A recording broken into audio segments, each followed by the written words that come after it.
35 kapanimay sa Sitio Cassia, Barangay Bangka, Lapu-Lapu City ang gidemolish. Nobyembre 29, 2023 pan may gawas ang demolition order sa Korte sa dapit. Apan ikinahong may pipila ka namalik pagtukod. Si Luan Mirondina sa report.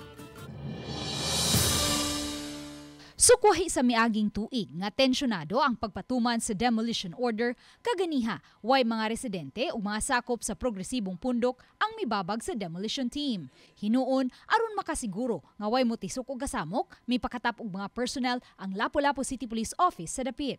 The same rate of demolition ang akong gikuan, ang akong gamit karon og ang katong sa previous rate of demolitions. Apan may pipila nga mipadayag sa ilang kasagmuyo atol sa pagsusi ni Mayor Junard Ahong Chan sa dapit. Lagi mayor dito gid lami gimi sa City Hall lagi mayor dito gid mi tinutanay lang. Dito mi toto. Kita mi nagsurya. O dito po ko sa DSWD mayor naghatod ko sa residency. Og wa lang mo og inyo lang gi-comply. Di po imposible mo lagi nag-ingon ako inday.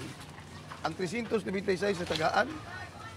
Ya ikaw wa matagai. O bitaw mi tagaan kay agi balik live may amo Tungod kay residency. wa lagi ta mo comply.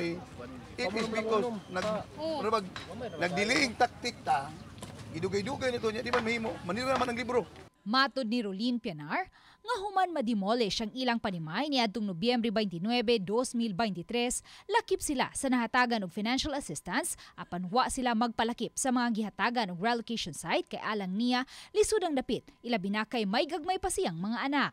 Ang relocation man good ma'am kay dagat man good niya. Dili ka pwede dito motukod og kanang maghaligi-haligi lang ka dito guan kinahanglan ligon gyud imong haligi niya. Ang 20 kuwang uy. Apan matod sa mayor, Ningon sila, Mayor, di na mi manunggot kay, di mi musugot og dili abunuhan. May, bisag tanawon pa na to ang area. Kani sila, ako ito nang gihagit sila dito sa opisina, mangadto kuno tas area, og daplin ba sa dagat. dugang ni Chan ang uban kanila mihangyo nga tugutan lang una silang magpabilin sa dapit hangtod sa Pasko.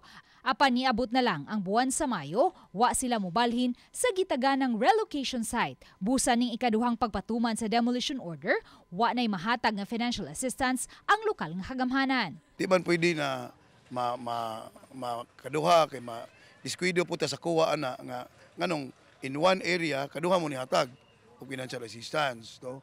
Number 2, they can still avail the relocation site. Naara gyapon. Uban ni Marlon Melgazo, Luan Merondina, Balitang Bisda.